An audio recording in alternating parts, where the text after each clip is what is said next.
good morning, good afternoon, good evening, depending from where you are joining.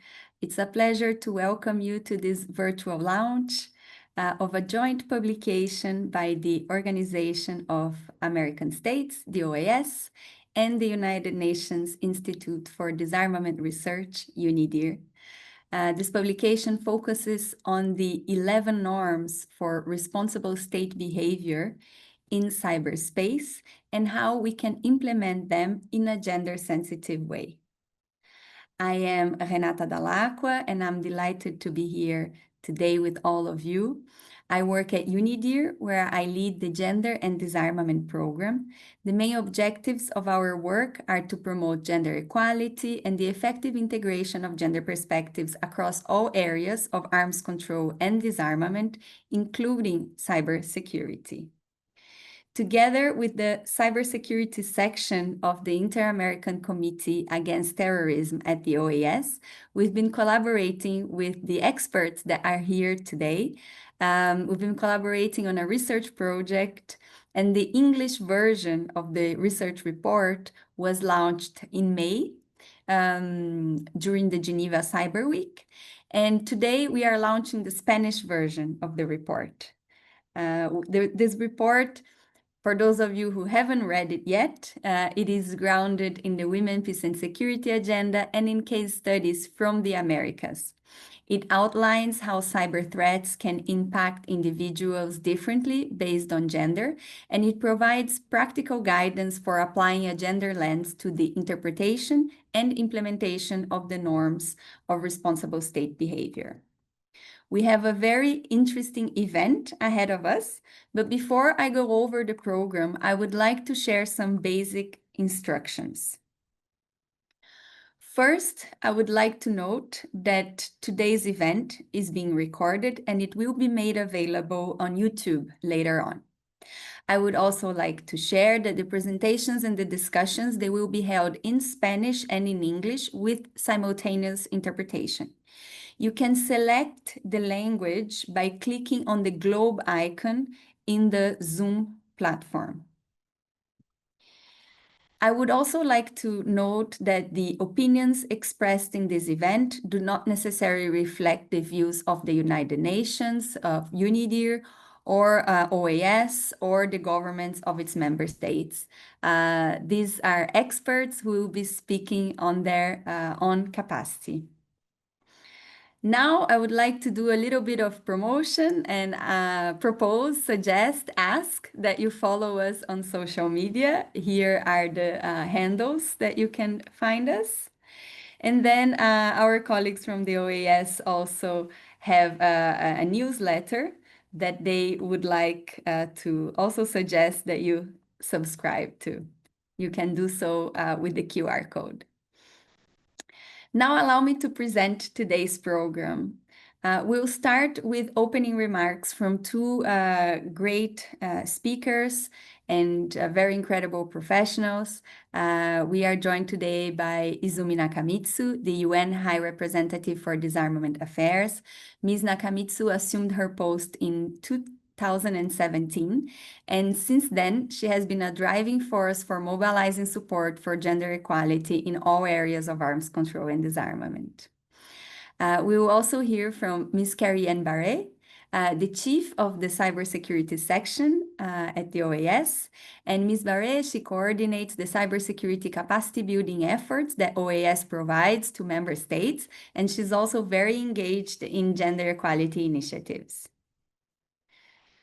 After the opening remarks, we will have expert presentations by the authors of the report, Catherine Miller, who is an associate professor of international relations at the London School of Economics, and Veronica Ferrari, who is a global policy advocacy coordinator at the Association for Progressive Communications. After they present the main findings, we will have a roundtable discussion with a great group of experts. We will hear from Juan Carlos Lara, who is the Executive Director of Derechos Digitales, Chile. We will hear from Rosario Gutierrez Bernal, who is a coordinator at the Ministry of Foreign Affairs, Colombia. and we'll hear from Alison Pitlak, Senior Fellow and Cyber Program Director at the Stimson Center. Throughout the event, we'll be monitoring the Q&A box, and we'll have a dedicated time to answer questions from the audience. So please use the Q&A function to submit your questions at any point, and we will be looking at that and taking the questions from the Q&A box.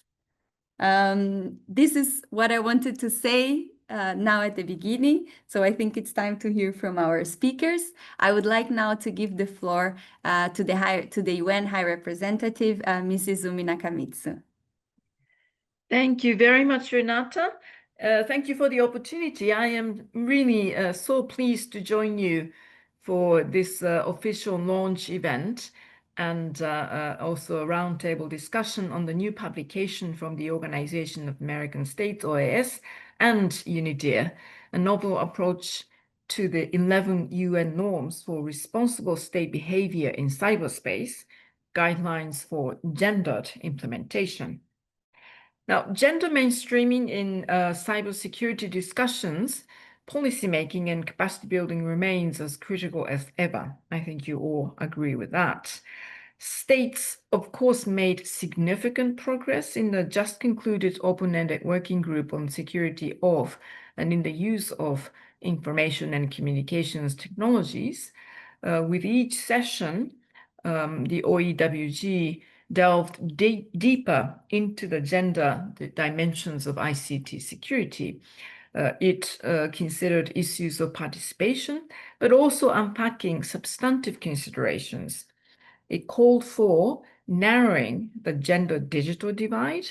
It drew attention to the need for gender perspectives in addressing ICT threats, and it made some recommendations for gender-responsive capacity building and integration of a gender perspective into national ICT policies. At the 11th and final substantive session of the OEWG, states agreed to a new intergovernmental process, the global mechanism, set to begin in early next year, 2026. Now, with this mechanism, integration of gender considerations into ICT security must be approached in a more concrete, action-oriented way. At this critical juncture, the launch of this publication, developed by the OAS and UNIDIR, is very timely. I think the publication is an excellent resource for moving forward more concretely. It offers clear guidance to policymakers and practitioners on how to integrate gender considerations in ICT cyber policies and practices. It specifically looks at gender-sensitive interpretation of the norms of responsible state behavior. I think while some states call for such gender-sensitive norm interpretation, concrete guidance on how to conduct this had been seriously lacking. So this publication fills this knowledge gap. So I wish to highlight a fundamental understanding that lies at the heart of this publication and with which I strongly agree. Effective ICT security and gender equality are mutually reinforcing objectives. Gender mainstreaming of ICT security ultimately improves security at all levels, and that is states, communities, and individuals. At the same time, enhancing the security and stability of the ICT domain can and should promote gender equality. Gender matters for ICT security, from addressing gendered assumptions and values in policy and practice to gender-differentiated effects of ICT threats. So I want to emphasize here the conventional understanding of ICT security as only a technical issue is simply insufficient and essentially limits our progress. Now, in the context of the global mechanism that is to start next year, I hope states will seriously consider how to ensure there is scope to tackle gender mainstreaming in a substantive and a meaningful way. And from the outset, discussions should move from theoretical to concrete. Drawing on the guidance contained in the OAS UNIDIR publication, some suggestions include the following. Collection of gender disaggregated data on ICT-related incidents, which would foster an inclusive, evidence-based approach to ICT security. The second is elaboration of guidance on gender-sensitive norm implementation. The OAS UNIDIR publication includes highly useful guiding questions for each norm, which could inform guidance. States could also consider how to integrate gender considerations into the voluntary checklist of practical actions for norms implementation contained in the third annual progress report of the OEWG. And the third, supporting gender-sensitive capacity building, including through template checklists or questionnaires. States have recognized the value of such checklists and questionnaires in identifying needs and gaps. I also note the value of technical and policy capacity building efforts directed specifically towards women. So there have already been some gains. On the issue of participation, we have seen tremendous progress towards gender parity in the ICT security intergovernmental discussions. At the July this year, 2025 OEWG session, when the final report was adopted, 53% of interventions were made by women delegates. This really demonstrates a stark increase in women's participation since the first session in December 2021, when only 1/3 of statements were made by women. Women in Cyber Fellowship Program has been, I think, a particular shining example, which has helped increase the participation of women. Now, at the United Nations, we will continue to advocate for gender balance in all multilateral discussions on science and technology. And I believe we have strong member state support for that. In the Pact for the Future, states called for measures to address barriers to women's participation in science and technology.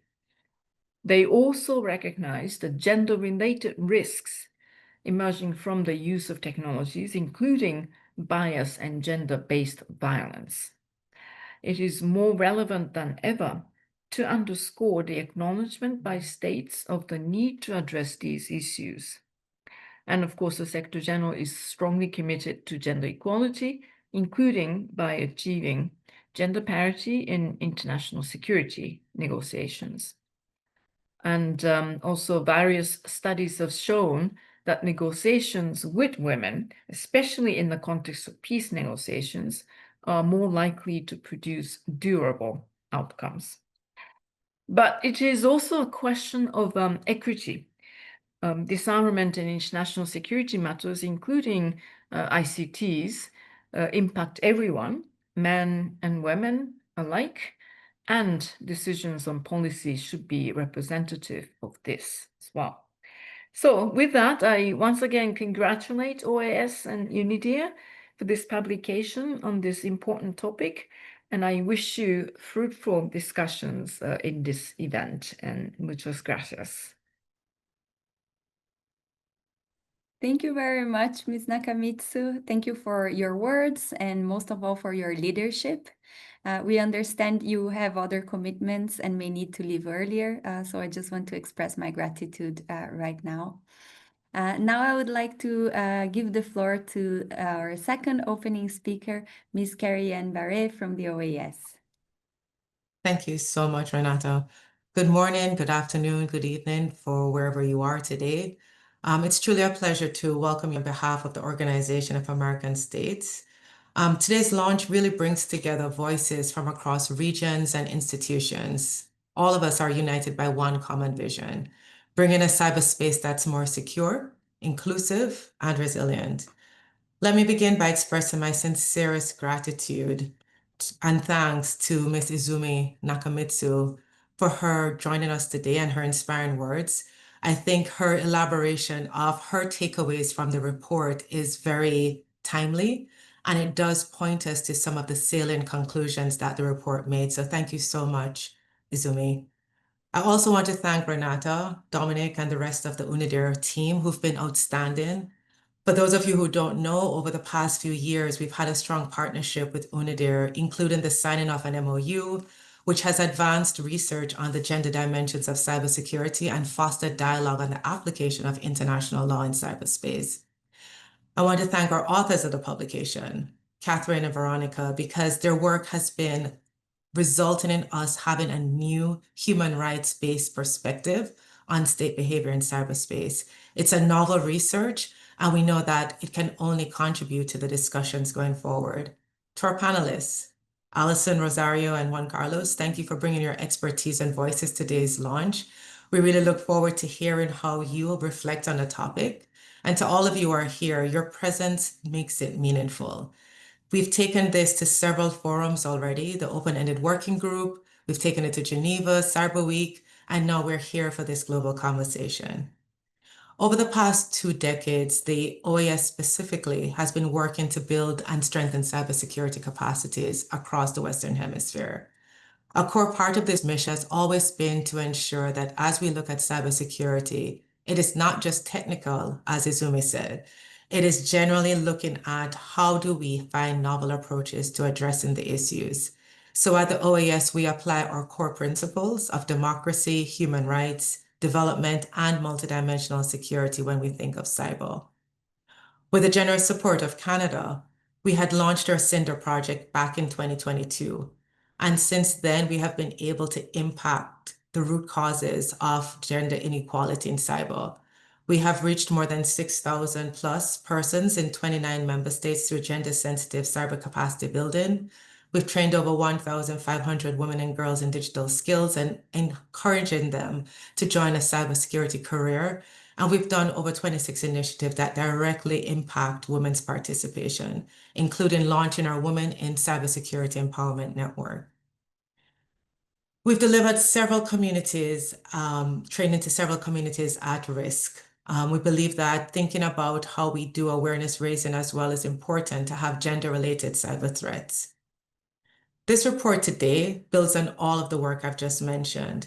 It's our joint vision with UNIDIR that we have a more inclusive and effective approach to cyber governance that provides something that we believe is urgently needed: practical guidance to translate high-level commitments into meaningful, gender-responsive action and implementation on the ground.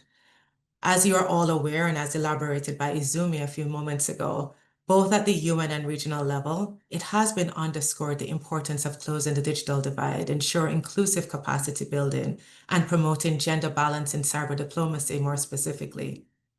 The call for more inclusive and equitable cybersecurity governance is growing stronger, but we must now move from just conversations to action. This publication will help you with that. It offers a very clear and actionable roadmap grounded in women, peace, and security agenda, and it enriches the reach with regional cases from the Americas.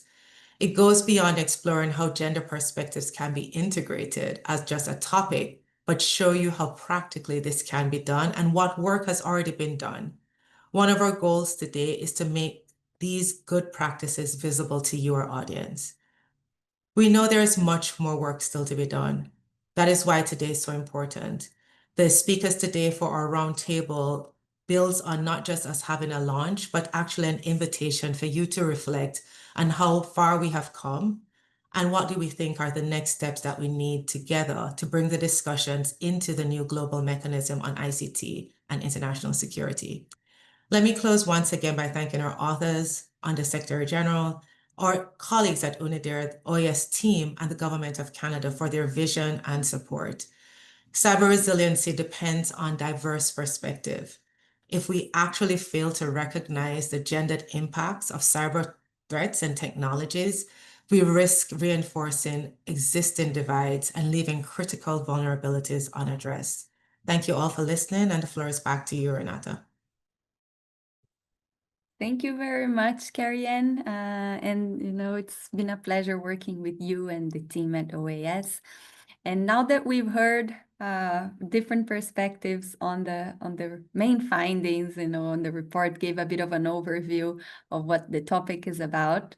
I would like actually to invite the authors of the report to tell us about the research, how they structured it, what were the objectives, and what were the findings of this project. For those who haven't had the chance to read the report yet, they can hear directly from the authors. So I'd like to give the floor now to Kate Miller and Veronica Ferrari. I understand Veronica is starting. So Veronica, the floor is yours. Gracias, Renata. Espero me escuchen bien. Muchas gracias por la posibilidad de estar aquí. Soy Verónica Ferrari, trabajo con la Asociación para el Progreso de las Comunicaciones, APC. Somos una organización de la sociedad civil que trabaja en temas de género, derechos humanos y justicia social. Y soy una de las coautoras del informe junto con Kate Miller. Y de vuelta queremos agradecerle a los equipos de UNIDIR y de la OEA, el equipo de Cyber, por la colaboración, por el apoyo en todo este proyecto de investigación. Y a todas y todos por acompañarnos hoy. Nos alegra mucho ser parte de este lanzamiento, tener el informe en español y también tener una conversación sobre el informe y cómo esto puede servir para el trabajo de los distintos actores trabajando en ciberseguridad. Y gracias a los colegas de la OEA que me van a ayudar con la presentación. Si podemos pasar a la siguiente filmina. Esta presentación busca darles una visión general de esta nueva publicación, ahora disponible en español, que como dijeron en las palabras de inicio, busca dar un marco, unas directrices para poder aplicar una perspectiva de género a las 11 normas de Naciones Unidas sobre el comportamiento responsable de los estados en el ciberespacio. Es un informe bastante extenso, entonces vamos a tratar de brevemente presentarles un poco el contexto del proyecto, incluyendo cómo se relacionan género y ciberseguridad, luego objetivos del proyecto, cómo lo llevamos a cabo, cuál fue el enfoque. Vamos a dar un ejemplo del análisis de dos de las normas y algunas recomendaciones generales para la integración de un enfoque de género en las normas de las Naciones Unidas. De nuevo, muchas de ustedes vienen trabajando temas de género y ciberseguridad, son expertos en la materia, así que esperamos con interés escuchar opiniones, perspectivas también de cómo este marco puede ayudar en su trabajo. Entonces, si vamos a la siguiente slide, voy a tratar de hacer una breve introducción al proyecto. Muchas de las cosas ya fueron mencionadas en la apertura, pero como sabemos, las 11 normas de Naciones Unidas fueron acordadas por el grupo de expertos gubernamentales y son un marco clave para la cooperación internacional en materia de estabilidad y seguridad en el ciberespacio. Estas normas ofrecen una base compartida para que los estados definan estrategias, desarrollen capacidades y actúen de manera responsable en el ciberespacio. Las 11 normas de Naciones Unidas no abordan específicamente la cuestión de género, sin embargo, la implementación, proponemos en el informe, es dinámica y evoluciona junto con las capacidades de los estados en materia de ciberseguridad. Entonces, mirar estas normas con una perspectiva de género, también, como dijimos en la apertura, se apoya sobre trabajo importante que ya se realizó en materia de diplomacia, en materia de ciberseguridad, que viene colocando el tema de género como un aspecto muy importante en lo que tiene que ver con políticas, prácticas y normas de ciberseguridad. Entonces, breve también, porque todas probablemente estén familiarizadas con esto, de cómo procesos de Naciones Unidas en materia de ciberseguridad han reconocido la importancia de género. Y esto está también abordado más en profundidad en el reporte. El informe final del grupo del GGI vinculó las 11 normas con derechos humanos, destacando aspectos que tienen que ver con la no discriminación y la necesidad de abordar la brecha digital de género. El informe final del primer grupo de trabajo de composición abierta sobre ciberseguridad, o el Open-Ended Working Group, en 2021 subrayó la necesidad de lograr un equilibrio de género garantizar participación efectiva de mujeres en toma de decisiones sobre ciberseguridad internacional, y como sabemos se ha hecho mucho progreso. Se habló del porcentaje de intervenciones hecho por mujeres durante la última sesión de este grupo. Y las personas que seguimos este proceso desde el principio hemos notado eso. Y también el informe final de este primer grupo incluyó lo que tiene que ver con necesidades de esfuerzos en materia de sensibilidad de género en los principios de desarrollo de capacidades que se discutieron en el primero de los grupos. También el informe final reconoce que las amenazas en materia de ciberseguridad afectan de manera diferenciada a distintos grupos, incluidas las mujeres y las poblaciones vulnerables. Y el segundo grupo de trabajo de composición abierta, que acaba de concluir su trabajo, enfatizó también en sus discusiones la necesidad de incorporar perspectiva de género en ciberseguridad. Se basó en los principios acordados en el primer grupo en materia de desarrollo de capacidades. Se reforzó la necesidad de que esto atienda perspectivas de género, incluida también la integración de esta perspectiva en políticas a nivel nacional en materia de tecnologías y, de nuevo, en lo que tiene que ver con transversalizar el género también en implementación de normas. Varias delegaciones durante las discusiones del grupo han hecho énfasis en esto, en la necesidad de transversalizar género a la hora de implementar las normas. Esperamos que este informe ayude al futuro trabajo en esa materia. Impulsar investigaciones sobre los impactos diferenciados de los incidentes de ciberseguridad. Entonces, este informe, este reporte se basa en estas discusiones, porque como lo que identificamos es esta poca o esta falta de orientación práctica de cómo hacer para implementar esta perspectiva de género. Entonces, de alguna manera, esta investigación busca cubrir esa brecha, ofreciendo un análisis y una guía sobre cómo introducir género a la hora de interpretar y también implementar las 11 normas de Naciones Unidas.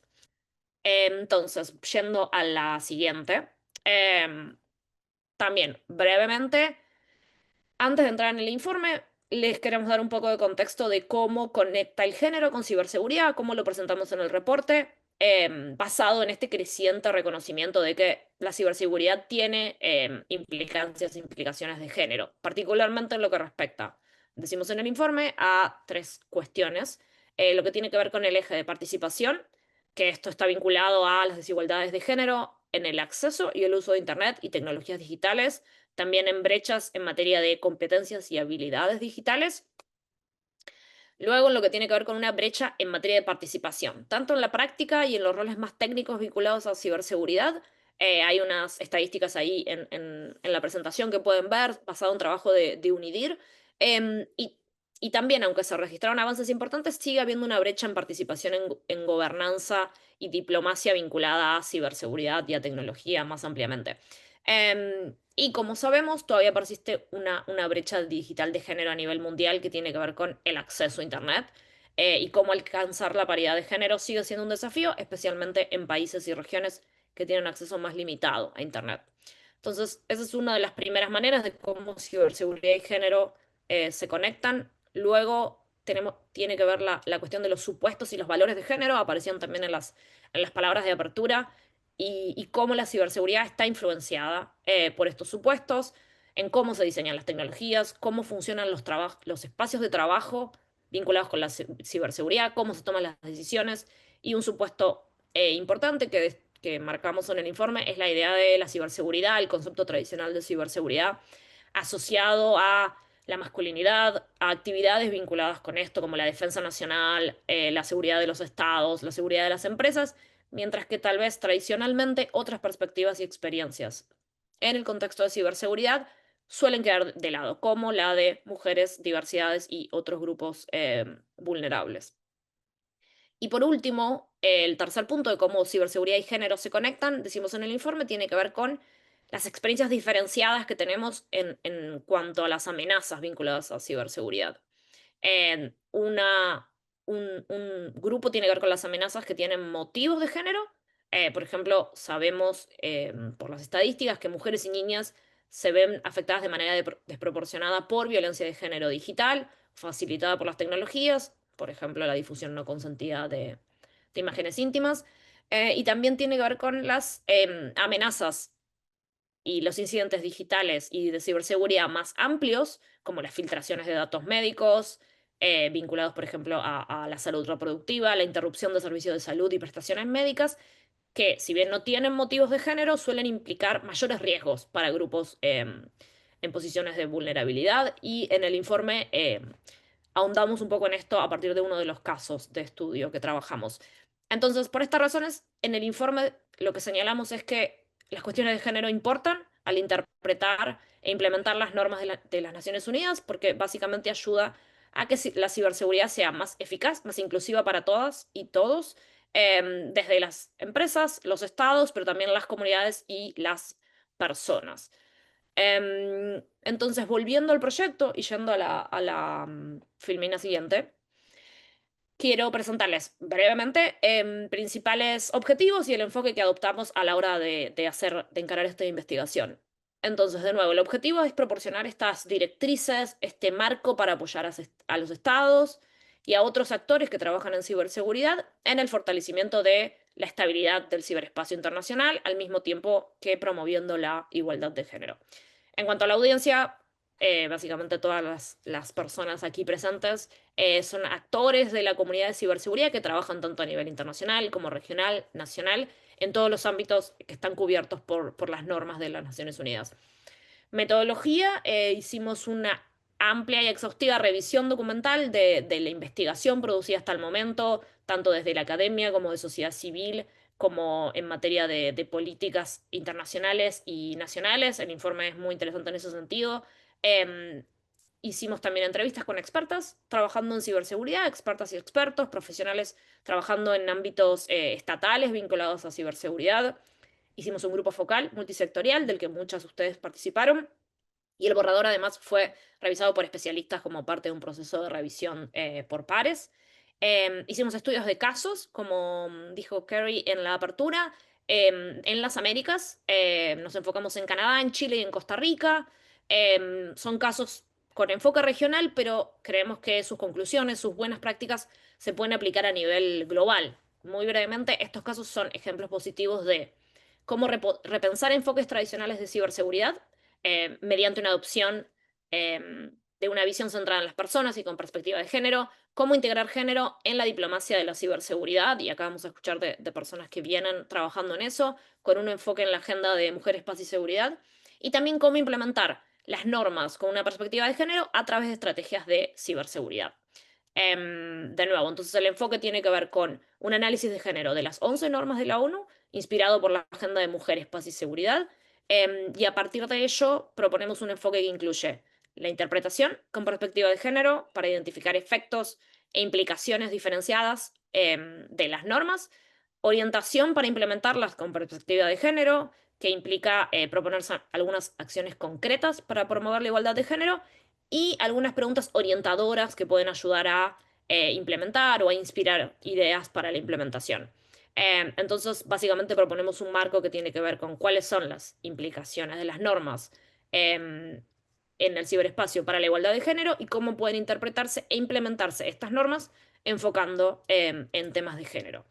Es mucha información, pero esperemos que esto les ayude a tener una idea más clara de qué se trata el informe y cómo lo encaramos. Entonces, ahora le voy a pasar la palabra a Kate, que va a presentar el análisis de dos de las normas y algunas de las recomendaciones principales. Perfect. Thank you so much for starting out, Vero. And of course, I'll just add my thanks as well to OAS and UNIDIR for the opportunity to work with them on this project. And to yourselves, of course, again, for your interest in our research and in attending this really important to us launch event. I'll go through now our analysis of two norms, A and G, to illustrate our work before handing back to Vero. So looking at, to begin, Norm A, as we of course know, pertains to interstate cooperation for security and stability in cyberspace. And so a gender approach to Norm A means broadening the idea of security to include not just states, but also individuals and communities. And this broadened idea of security will also be gender sensitive and intersectional, meaning that it recognizes the different cybersecurity needs, risks, and capacities of women and people of diverse genders, in line with the general principles of the Women, Peace, and Security Agenda. We suggest that this could be accompanied by a gender analysis of all state policies and practices related to cybersecurity to ensure they don't have an adverse effect on the basis of gender.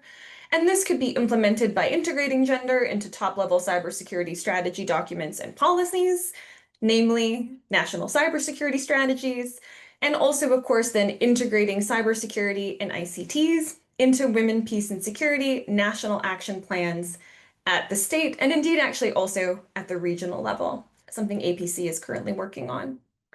To assist in implementing Norm A in a gender-responsive way, the report offers some guiding questions for reflection, and some of these are listed here. So these are things like, what definitions of international security are commonly used, and how can they better reflect the diverse needs, capacities, and vulnerabilities of women and people of all genders? To what extent is gender equality integrated into international and regional cyber diplomacy processes, and how are efforts to achieve gender parity reflected within cyber diplomacy teams? Next one, please. We use throughout the report some examples of good practice to illustrate things that are already going on in this space, and of course we know that you may know others and we're excited to hear about them. In the case of Norm A, Canada's approach to cybersecurity challenges gender assumptions and links UN norm implementation with the women, peace, and security using a gender lens. And for example, and more specifically, Canada has drafted specific guidance on integrating gender equality into the implementation of the 11 UN norms, both nationally and as part of its diplomacy. Countries in the Americas with feminist foreign policies, such as Mexico, are also increasingly linking international cybersecurity discussions to the WPS agenda. And Chile has conducted a gender assessment of its national cybersecurity policy that aligns with gender-responsive implementation of all UN norms, and in this case, the sort of overarching focus of Norm A. Moving on to Norm G.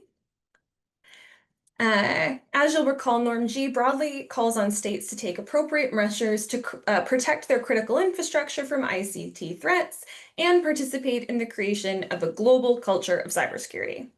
So a gender approach to Norm G means reviewing the definition of critical infrastructure, importantly in consultation with civil society, to reflect the different needs, experiences, and vulnerabilities of people of all genders. And noting that this also closely connects to norms F and H, which, as we know, also focus on critical infrastructure. Research in this space has documented that when ransomware incidents occur, they often shut down, of course, as we know, schools, hospitals, and care services, which then results in women often taking on more unpaid care work. And this affects their ability to earn an income and, of course, impacts their physical and emotional well-being. To implement Norm G in a gender-responsive way, states could develop emergency plans that consider gender and how they respond to major cyber incidents on critical infrastructure. States could also set up clear pathways to share information and report incidents between government, business, and really importantly, civil society and grassroots organizations to make sure that intersectional information is shared. We also suggest that cybersecurity threat modeling may be done with diverse teams and incorporate gender analysis as a regular part of its modeling practice. We also suggest in the report that building a global culture of cybersecurity can also mean making sure teams, both policy and technical teams, including those responding to cyber incidents, are diverse and gender balanced. And in the report, we link that to discussions of norms J and K as well.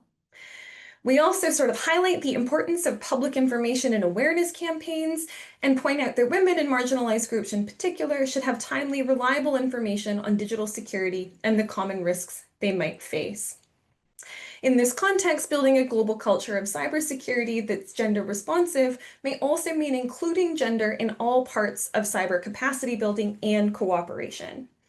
And so thinking about those guiding questions, when we think about gendered implementation of Norm G, we could reflect on things such as how comprehensive and gender responsive are existing plans for addressing cybersecurity incidents targeting critical infrastructure?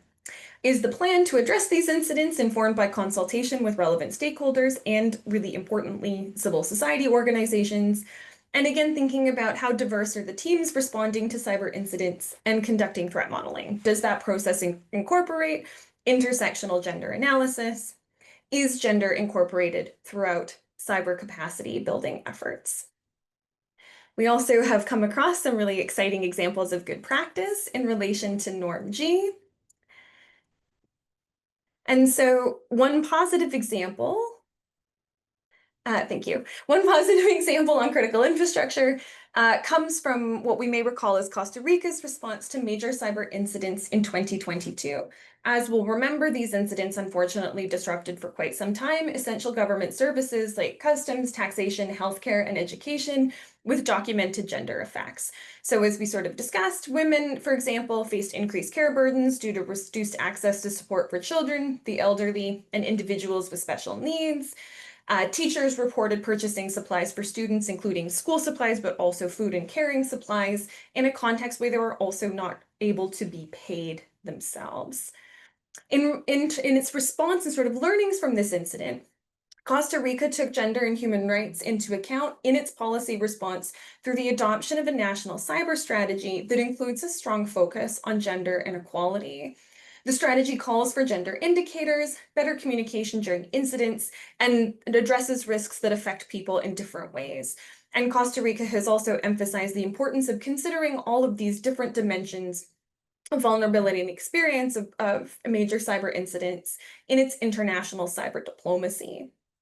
Somewhat relatedly, thinking about that component of gender and cyber capacity building, national cybersecurity strategies and policies in Ecuador and Uruguay include action lines dedicated to promoting capacity building for groups facing inequality and vulnerability. We've also come across the program Her Cyber Tracks, which is supported by the International Telecommunications Union, alongside those important ones supported by Canada through the OAWG and via OAS we've already heard about today. And Her Cyber Track seeks to empower women in cybersecurity from different regions through specialized training and mentorship on policy and diplomacy, incident response, and justice.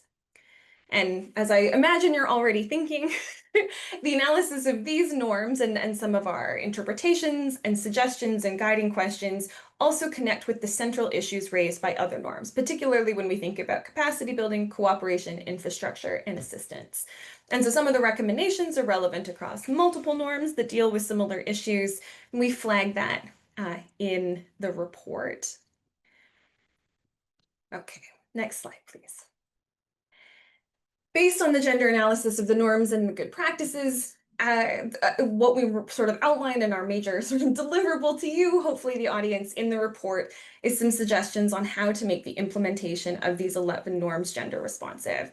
And I'll note that the primary focus of these ideas is on states, but we argue and sort of demonstrate why throughout the report that the meaningful implementation and oversight of these norms should involve substantial multi-stakeholder input.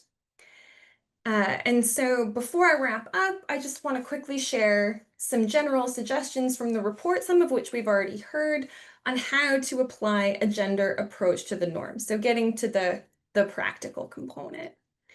And so we, as mentioned, we highlight the importance of closing the gender digital divide, right? So improving access, digital literacy, and skills for women and people of diverse genders. We also emphasize the importance of ensuring gender parity and participation, right?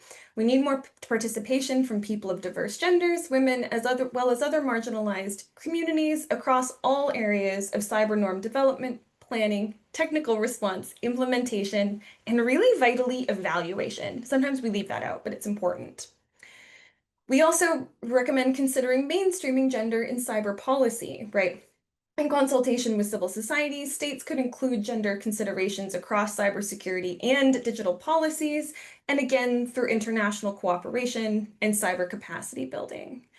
We also suggest integrating national women, peace, and security policies and national cybersecurity strategies, and conversely, mainstreaming cyber into WPS.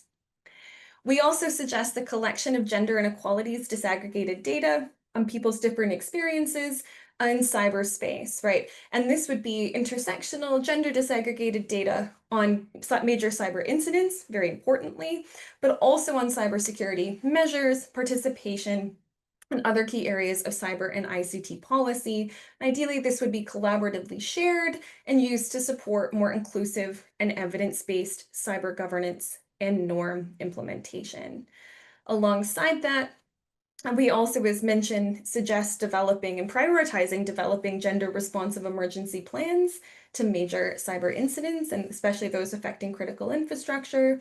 And we also highlight the importance of inclusion and multi-stakeholder consultation as we continue to develop the international global public policy architecture for thinking about gender inequality and human rights in relation to the UN norms.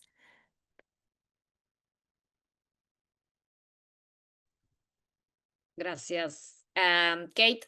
Entonces, solo para repasar y cerrar esta presentación, que reconocemos es mucha información, pero y los invitamos a leer la publicación. Y entonces, para resaltar algunos puntos clave, la idea de que la perspectiva de género no solo es una cuestión de igualdad, tiene que ver con fortalecer también la ciberseguridad. Con que si los enfoques de ciberseguridad, al no incorporar género, están pasando por alto vulnerabilidades críticas, lo que vuelve básicamente a las políticas, a las prácticas de ciberseguridad incompletas y menos eficaces, que la falta de diversidad limita el potencial de la ciberseguridad, se pierden talentos, capacidades, perspectivas distintas e innovación que traen equipos diversos, que un enfoque de género, decimos, fortalece la ciberseguridad, integra consideraciones de género, se logra ciberseguridad más inclusiva, basada en derechos, más robusta, que garantiza la protección de todas las personas. En definitiva, lo que decimos en el informe es que un enfoque de género de las normas de Naciones Unidas fortalece su implementación y con ello la seguridad y la estabilidad del ciberespacio a nivel internacional. Así que nada, pasando a la última. Filmina, allí encuentran el enlace, un QR, un enlace para acceder a la publicación, también nuestros correos electrónicos y por supuesto pueden contactar al equipo de la OEA y al de UNIDIR. De nuevo, esperamos que este trabajo no solo contribuya para la conversación que estamos teniendo, sino también como una herramienta práctica para quienes trabajamos en este ámbito. Esta herramienta ya es útil para el trabajo que hacemos desde sociedad civil, por ejemplo. Así que agradecemos muchos comentarios sobre cómo estas ideas que compartimos pueden ser aplicadas en su propio trabajo, cómo este marco puede apoyar sus esfuerzos. Y la idea es esto, es como empezar una conversación y ojalá la podamos continuar. Así que muy interesadas también en la intervención de las expertas y expertos que van a participar ahora de la mesa. Así que de nuevo, muchas gracias por su atención. Muchas gracias, Vero. Thank you, Kate. This was a very comprehensive presentation of the report. And I saw that my colleague Katia has shared the links to the report both in English and in Spanish in the chat. If you go there and you download this report, you will see it's very in-depth. It's around, I think, 70 pages long. It has the detailed analysis of each of the 11 norms. It has 3 case studies. So, it has a lot of content, but it also has a summary and that table that both Veronica and Kate shared in their slides. I think it's page 41. So if you just want to know a very quick shortcut, to their suggestions for gendered implementation of the 11 norms, I recommend, if you're in a hurry, you go to that page. But yeah, thank you very much, Kate and Vero. Now I would like to hear from the experts that are joining us today, who may have different views and other ideas as well around this topic. I would like to start with Juan Carlos Lara from Derechos Digitales. Juan Carlos, in your experience, what are the main challenges in terms of applying a gender approach to cybersecurity policies?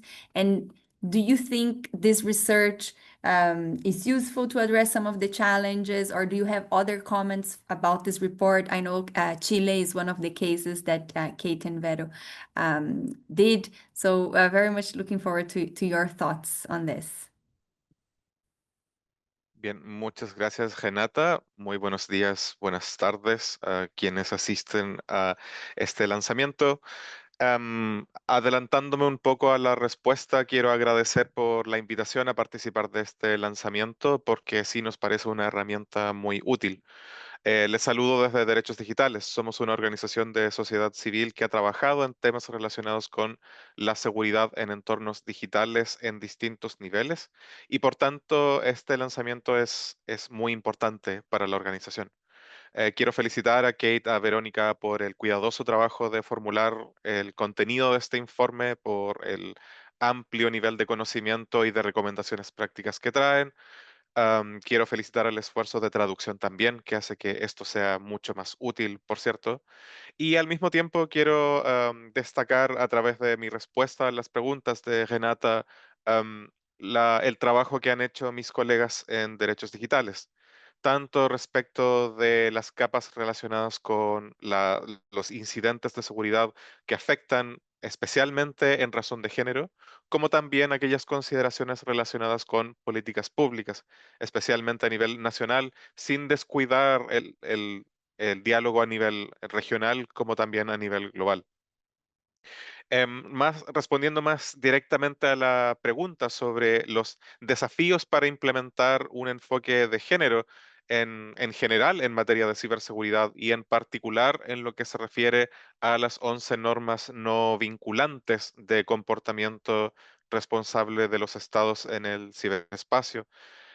Creo que hay cosas que cabe mencionar que están muy bien representadas en el informe, pero que conversan muy bien con nuestra experiencia como organización de la sociedad civil. Uno de esos puntos está relacionado con un marco de comprensión y con prácticas que tienden todavía a ser insensibles a las diferencias de género. Am, el lenguaje utilizado durante la presentación del informe habla de esta visión que reproduce normas masculinas, normas patriarcales, en el fondo, de cómo se entienden cuestiones relacionadas con políticas y con tecnologías también, con lógicas estatales y técnicas que no contemplan los impactos diferenciados por género, lo que introduce y refuerza sesgos y vulnerabilidades que son sociales, pero que se mantienen en el ámbito técnico. Esa brecha y esas brechas son reconocidas en el informe y son una barrera importante.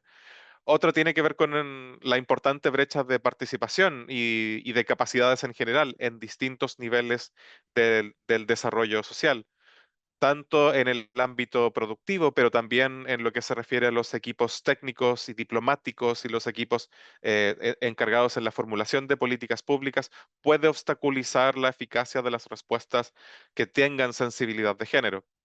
Y el informe insiste en la importancia del fortalecimiento de capacidades sensibles al género y en la inclusión de sociedad civil y de organizaciones con representación de intereses de género y organizaciones de mujeres también en el diseño y en la implementación de políticas. Creo que hay un par de cosas que son importantes también para pasar a la acción y que son hoy por hoy barreras en proceso de superación. Uno tiene que ver con el déficit de información desagregada y de medición de esos impactos diferenciados, de esos incidentes y de las respuestas que puedan ser diferenciadas cuando eh, puedan ser presentadas como neutrales cuando no lo son. El cerrar las brechas de información es crucial para entender dónde están los puntos débiles, los puntos sensibles para la implementación de marcos de mayor seguridad que protejan a todas las personas. Y de la misma forma, el pensar en cómo esa falta de información puede invisibilizar fenómenos, puede conllevar a la ineficacia de la implementación de normas. Y finalmente, porque buena parte de la enorme producción que existe en materia de ciberseguridad puede estar muy centrada en principios y en nociones de alto nivel, siendo necesario un trabajo muy concreto de conversión, de implementación en caracteres prácticos.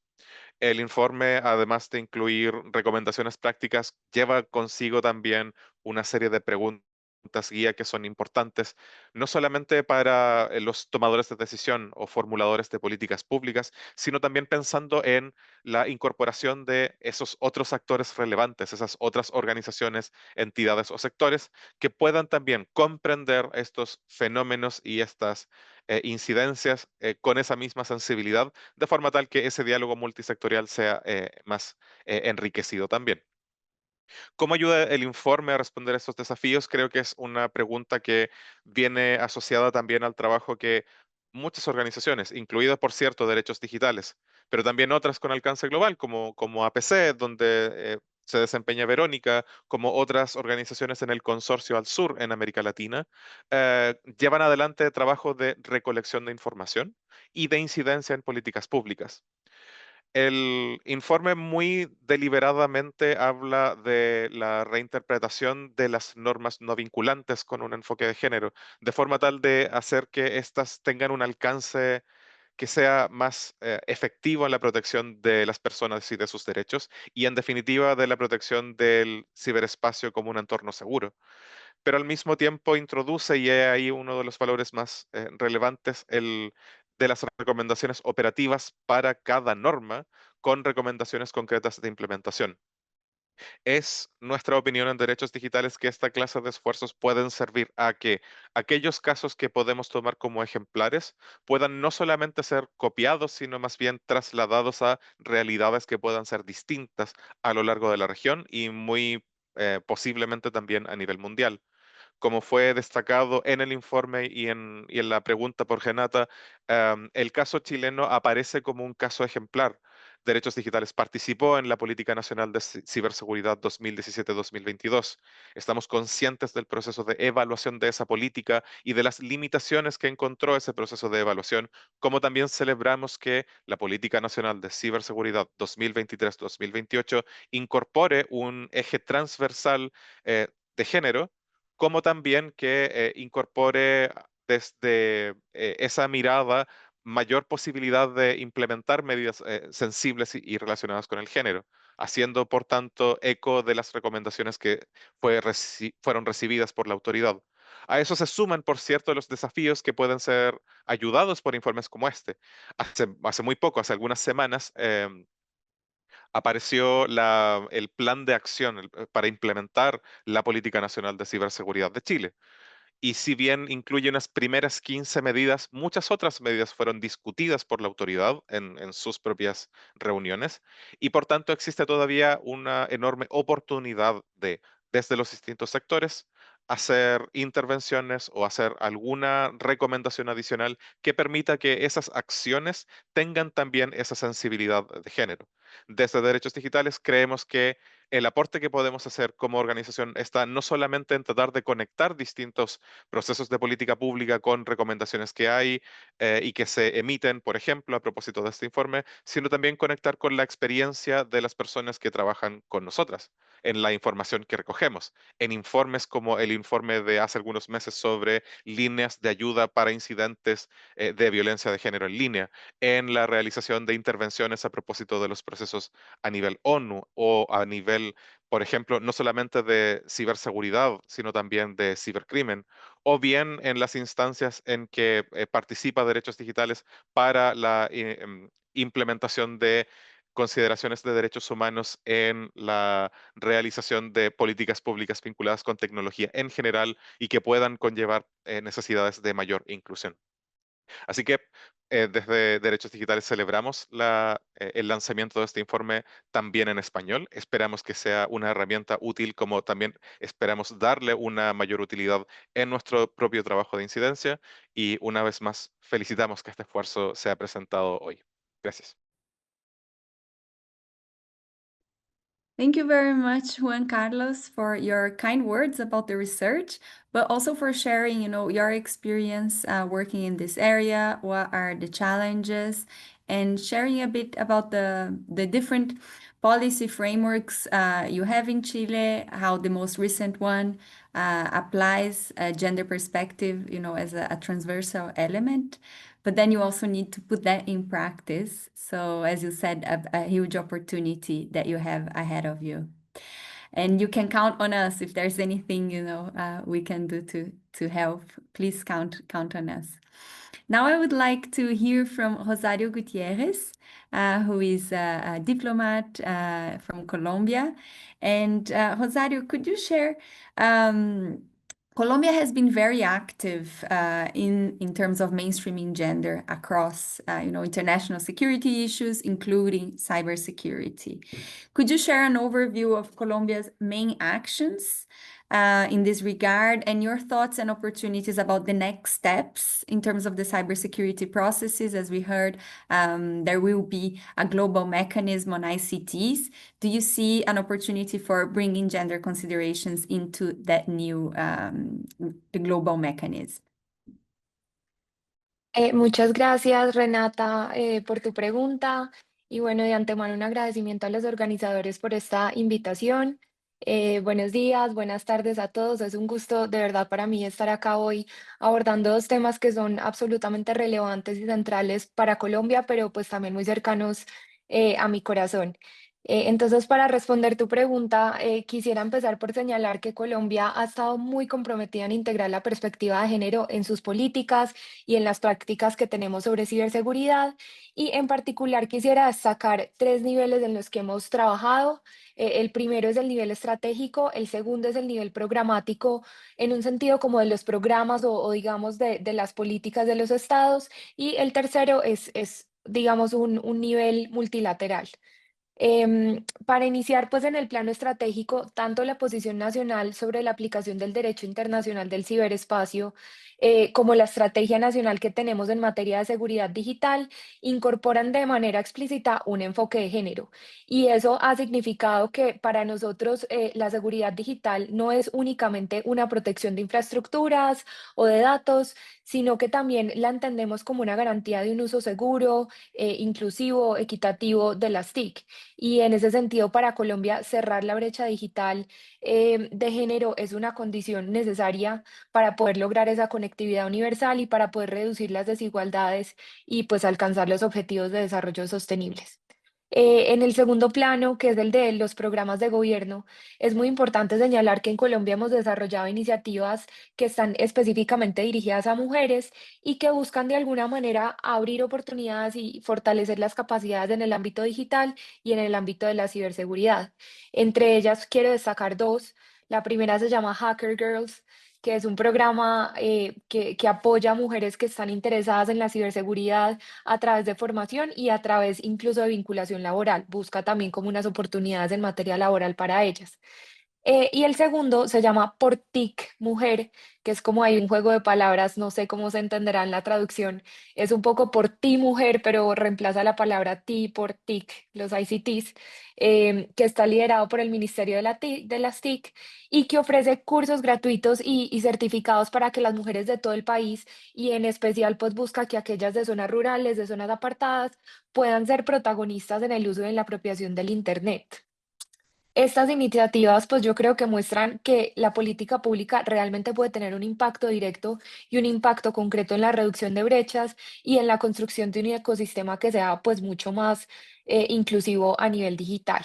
En el plano multilateral o internacional, nosotros hemos celebrado y hemos participado activamente en iniciativas que fomentan la participación de mujeres como por ejemplo el fellowship que mencionaban antes, que es el de Women in Cyber, que ha sido impulsado por Canadá y pues que, como les digo, fomenta una participación femenina equitativa en foros globales sobre ciberseguridad.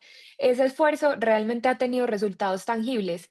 Mi colega Laura fue fellow de Women in Cyber y digamos gracias a ese proceso pudimos ambas dos mujeres liderar desde la Cancillería no solo la participación en el OIWG, sino también la elaboración y la construcción del documento de la Posición Nacional sobre la aplicación del derecho internacional al ciberespacio. Ella lo hizo desde lo político y yo lo hice, digamos, desde la perspectiva jurídica. Y esta experiencia demuestra que las iniciativas internacionales en materia de género no son solo de capacitación, sino que realmente generan un liderazgo real de las mujeres en espacios de decisión tanto nacional como internacional. Y de hecho el OAWG, pues que ya lo han mencionado ampliamente, se convirtió de alguna manera en un escenario que ha sido pionero en integrar compromisos de género en sus informes, pero sobre todo en promover activamente la participación significativa de las mujeres en sus sesiones.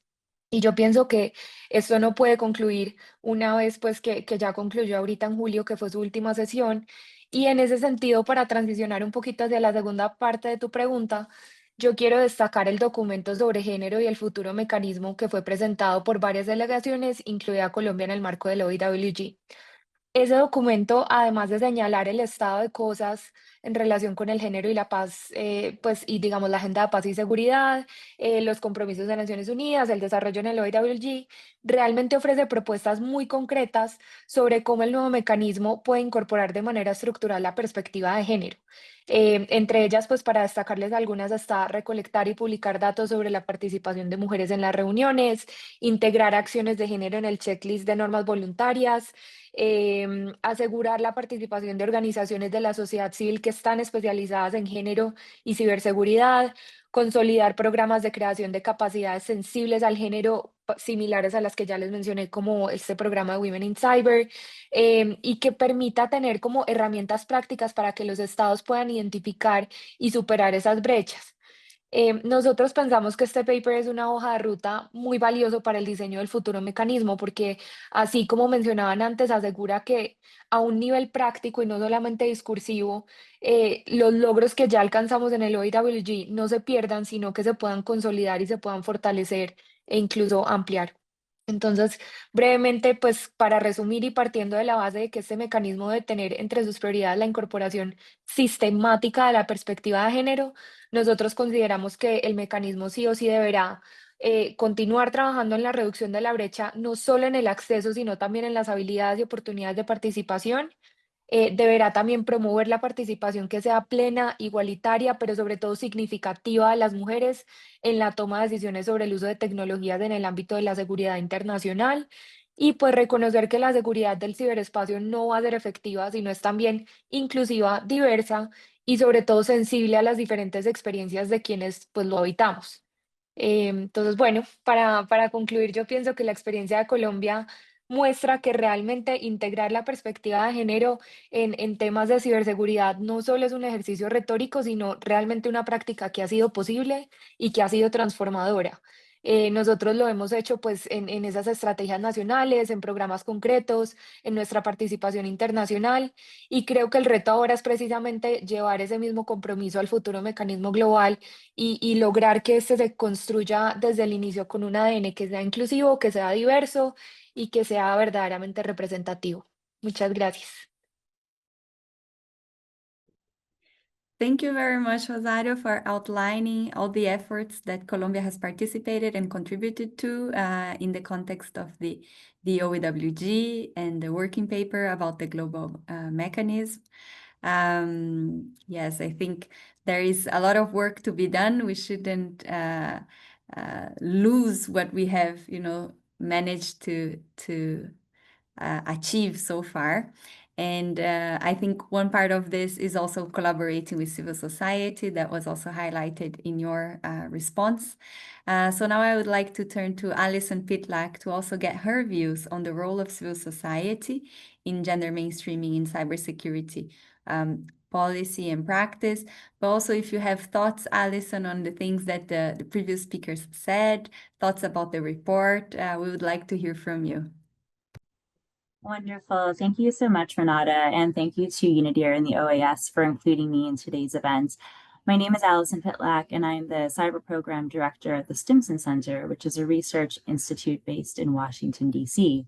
But I first became interested in and actively researching this intersection of cyber and gender several years ago when I was working with a different organization, the Women's International League for Peace and Freedom, which regularly brings feminist and gender analysis to security issues.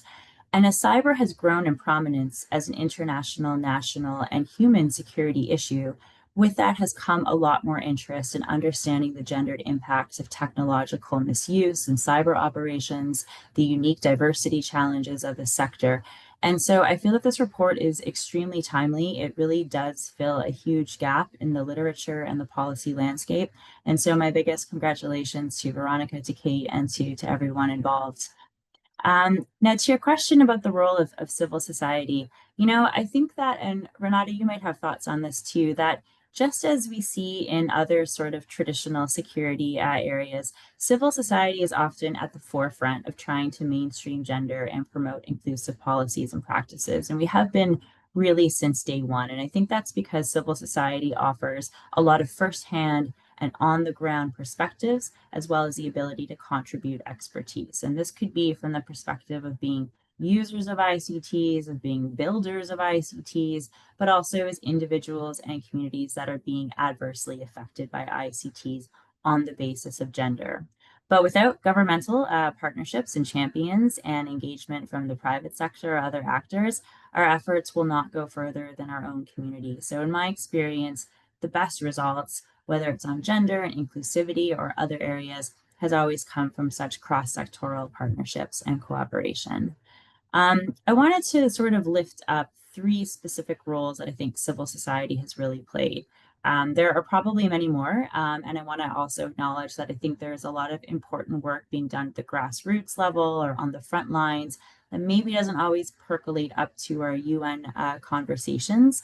But, you know, in thinking about the work that's sort of happening at the multilateral level, I feel like there are really sort of 3 distinct roles for civil society. First has been building the evidence base. We have helped to build a really robust evidence base through a lot of different research approaches, including quantitative data collection, but also qualitative insights that really help to demonstrate the gendered impact of cyber threats, build bridges between feminist theory and our lived realities of gender stereotypes, and to also document gender-based discrimination and diversity challenges as it relates to technology. And this evidence base has been crucial in helping to move gender considerations from being a sort of fringe issue or a peripheral concern to one of the more central and now regularly discussed elements of cybersecurity policy and discussions. And, you know, just as one example, back in 2019 at the first open-ended working group, when Canada and some other member states began to first think about how to do this, they realized that there wasn't actually a sufficient evidence base at the time about gender in the context of international cybersecurity. There's a lot of great work being done about women's human rights online, TFGBV, digital divides, but what was really challenging was that sort of problem framing of these issues or lifting up new case studies and evidence in the context of the topics that the open-ended working group is covering. And that's why at the time, Canada commissioned research from myself and from Deborah Brown, who was then at APC, now is at Human Rights Watch, to really kind of help get the ball rolling on this. I feel like the available literature has only continued to grow, whether it's from groups like APC that have always been at the forefront of this, Global Partners Digital and its toolkit on inclusive cyber norm making, the Center for Feminist Foreign Policy's work on militarism and feminist perspectives, so much great work from Access Now. ICT for Peace has also done a lot about linking up the WPeace and Women, Peace and Security agenda with cyber, and of course, the many reports that UNIDIR has published and commissioned over the years as well.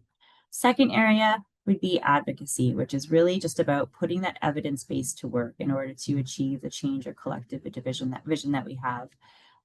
You know, I think this advocacy can, of course, take a lot of forms, but when I sort of look around the multilateral cyber policy landscape, a few examples that stand out is the really great work done by Chatham House and specifically also by Kate during the cybercrime treaty negotiations, as well as many other organizations putting out position papers, analyzing the draft treaty text for gaps and loopholes, but also, you know, suggesting where the language is good and where it needs to be protected. And I think that similar activities have been undertaken many times in the context of the open-ended working group and its release of annual reports or its discussion of specific thematic items. For example, gender-sensitive capacity building. What does it actually mean in practice? And I think that, as Juan Carlos and others have mentioned, civil society has also done a lot to try to influence and elevate issues of inclusion, gender, and digital security in non-cyber fora too, including human rights treaty bodies, their peer review processes, and also in developing national action plans on women, peace, and security. And then the last bucket that many other speakers have touched on, of course, is in building capacity. I think this can be done through publishing our research and position papers, but also, you know, through participating in more direct ways, trainings, the Women in Cyber program, regional trainings by the OSCE, the OAS, and many other actors as well.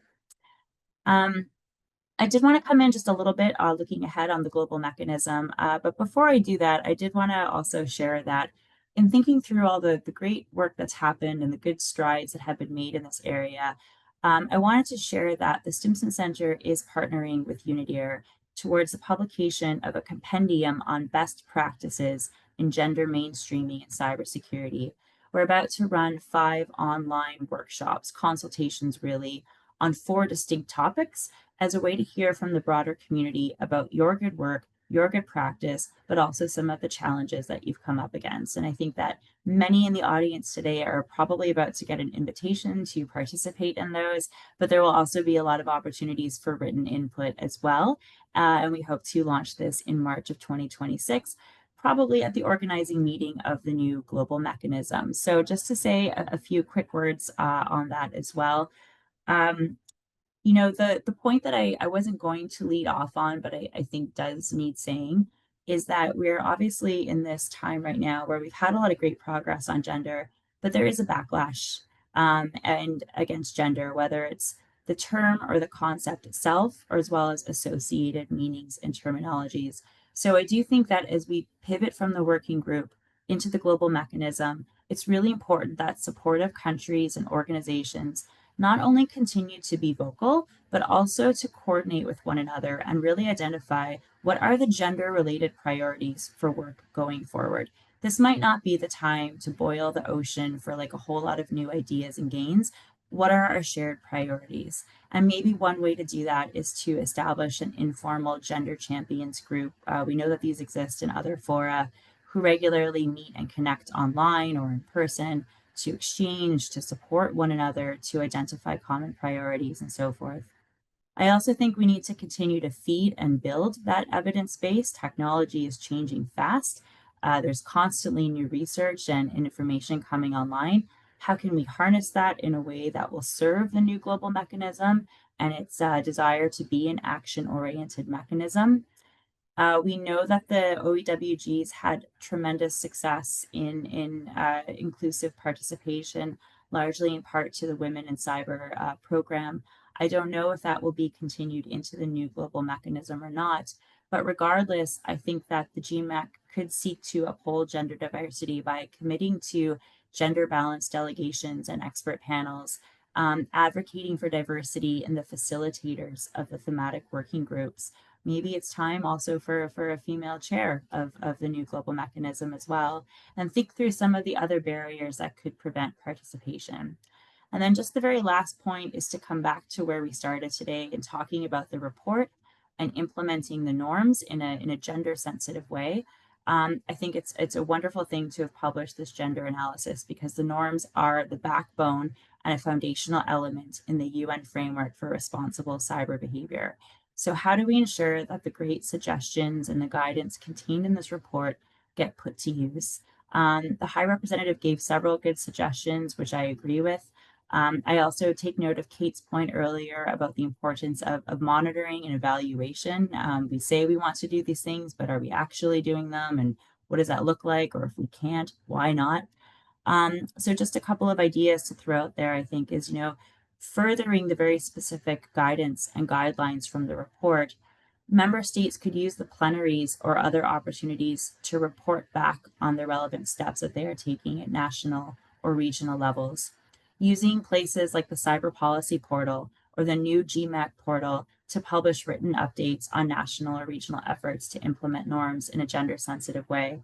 And then lastly, I think that there is a lot of scope for using voluntary templates or the voluntary checklist on norms and other resources we've seen in other non-cyber fora, but first committee issues where integrating gender into even voluntary reporting has really helped become a good baseline for identifying good practice and gaps. So I'll stop there and thank you again for the opportunity.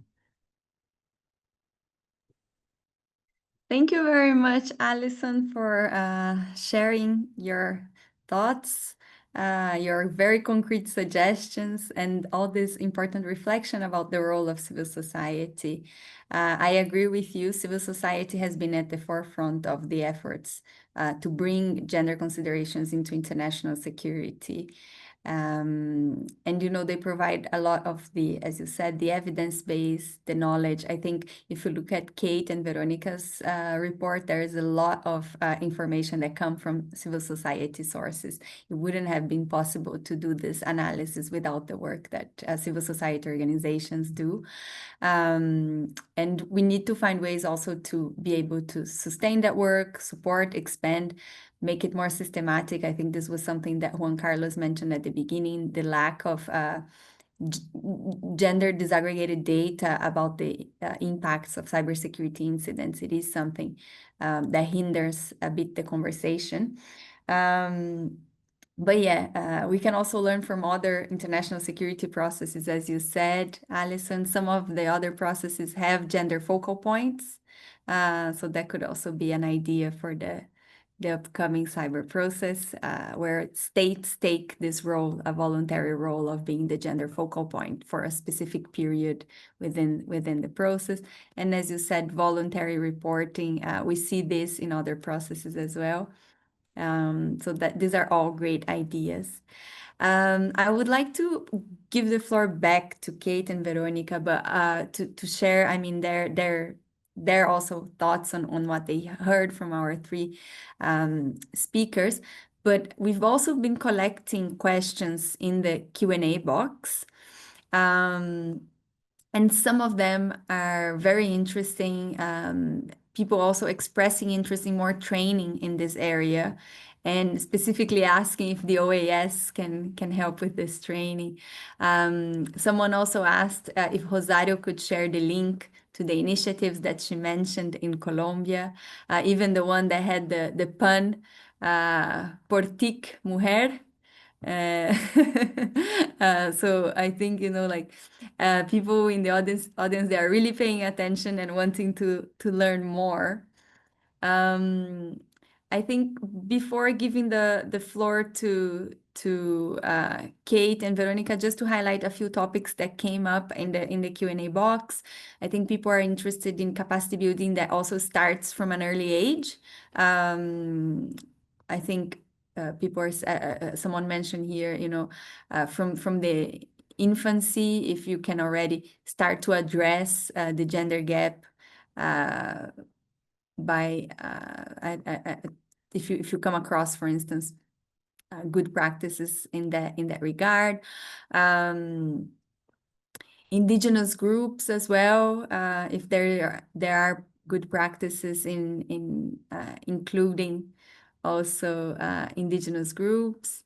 And then what is it? Yeah, okay, another one about infancia, about the early ages, how we integrate that I think like the age and gender, right, get perspective.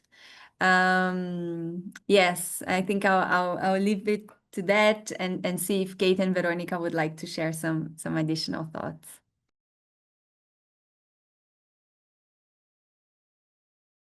Puedo empezar. Sé que no tenemos tanto tiempo, pero primero agradecerles a Juan Carlos, a Rosario y a Alison por los comentarios y por algunas cosas que estuve anotando y ideas súper concretas de qué se puede hacer en el mecanismo global y cómo seguir esas conversaciones a nivel multilateral. En el reporte hay algunas recomendaciones más a nivel general que pueden tomar procesos internacionales, pero un poco también construyendo en la investigación. Luego con APC y con Kate hicimos un aporte para la última sesión del Open Ended Working Group con algunas ideas en concreto que se pueden tomar para integrar género en discusiones, en los plenarios, en las reuniones, esto de tener datos sobre participación. Muchas de estas recomendaciones también fueron mencionadas tanto por Rosario, en el aporte que hicieron varias delegaciones, como por Alison. Así que es genial saber esto de que estamos en la misma página con muchos actores y la idea de Alison de tener algún tipo de coordinación informal de organizaciones y de champions en temas de género de cara al mecanismo global me parece una gran idea. Después hablemos de eso. Así que genial. Y la importancia de la cuestión de la evidencia, como también lo mencionó Juan Carlos y en varias investigaciones, y Alison también en su intervención. De nuevo, nuestra investigación se apoya mucho en evidencia recolectada por sociedad civil, por ejemplo, también por la Fundación Carisma, está citada en el reporte, y claramente las recomendaciones es la necesidad, como decías Renata, de que las organizaciones de sociedad civil puedan continuar este trabajo de manera sostenida. Y creo que un punto, antes de terminar, que aparece también en los comentarios de la audiencia, tiene que ver con que hablan de cuestiones de edad, de comunidades indígenas, y si bien estamos en un contexto, como decía Alison, de backlash en temas de género, y es importante establecer prioridades y coordinarnos, pero el informe tiene un foco interseccional, las recomendaciones también tienen que ver con ir más allá de género y pensar en otras aspectos que interseccionan nuestras identidades y pensar en investigación que también debería ahondar más en efectos interseccionales de grandes ciberincidentes. Esa es una de nuestras recomendaciones en el informe y creemos que también hay necesidad de más de ese tipo de evidencia. Nada más de mi lado. Simplemente de nuevo, gracias por los aportes de las panelistas y el panelista. Y muchas gracias.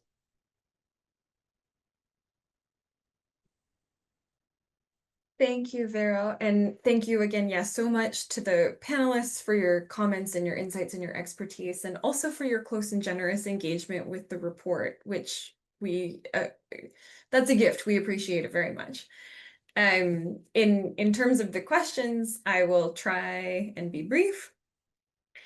In terms of age and capacity building, I think that's a wonderful question. And I would say that based on my familiarity with the existing research, I'd say that it's quite context specific, and it actually probably requires some gender and age disaggregated data to help us understand what's driving the digital gender gap in particular contexts. So in some contexts, we're talking about resources and access. In other contexts, we're talking about literacy and like self-conception and skill, and the policy interventions for those two sort of ways of thinking about the digital divide are related but not identical.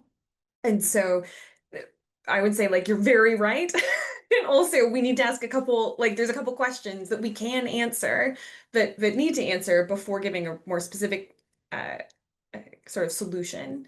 While also noting that a decent amount of research now is actually showing that for sort of obvious reasons, elderly people or older adults are partially what's driving the digital divide and indeed the gender digital divide. In a variety of ways. And so we would want to look at sort of both ends of the age spectrum in terms of thinking about robust access and inclusion. I love the question about Indigenous communities and cybersecurity. Yeah, I would say that in the report, we try and sort of flag and hold space for where we hope more detailed knowledge will plug in as it is generated.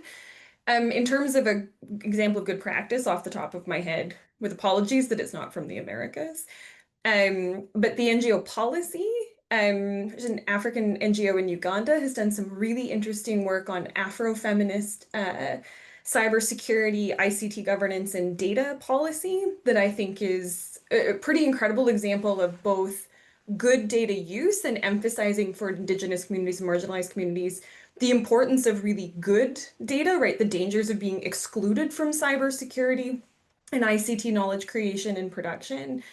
And also the flip side of the importance of Indigenous data sovereignty, right? And having control, ownership, and privacy over the way that information is used. So I suggest their work. And then to sort of wrap up and bring it back to the panel, I guess I would suggest, and this is not in relation to a question directly, but when thinking about how do we exist together in solidarity, try and preserve some of our gains in a context where this work seems to be getting harder and experiencing more friction, as I would suggest that particularly in cyber and ICTs, we talk about this quite a lot in the report, the women, peace, and security agenda is an undertapped and underutilized resource. It's a policy agenda with like, as far as it goes, solid resourcing, an existing network, and knowledge base that I think would really mutually benefit from greater integration with the cybersecurity and digital rights community, and noting that they're also continuing to hold on to a really inclusive and intersectional understanding what gender and security policy making means. And so I'd sort of invite everyone to think about how we can do that as well. Thank you. Thank you very much, Kate and Vero, not only for answering, but for opening up the conversation to other issues that we should consider moving forward. We are approaching the end of the time we had allocated for this event. I just wanted to give an opportunity if any of the speakers would like to come back and complement or say any final words. You have this opportunity. If not, I would like to thank you all very much. This has been very interesting, and I hope you will read the report, share, and also invite Kate, invite Vero to brief or participate in other events and help us disseminate this work, in other parts of the Americas and beyond. I think the case studies in this case were focused in the Americas, but that's an open invitation for people also to, find case studies and expand the dialogue towards other regions as well. Before I conclude, I really need to thank my colleagues, partners in crime at the OAS. Thank you so much for the partnership. This has been another joint event, OAS and UNIDIR, and it's always a pleasure to work with all of you. And thank you to the speakers who have made time to be with us today. I know everyone is super busy, and I really appreciate everyone making time. And just to conclude, wishing everyone again a good day, good afternoon, good evening. Take care. Bye bye.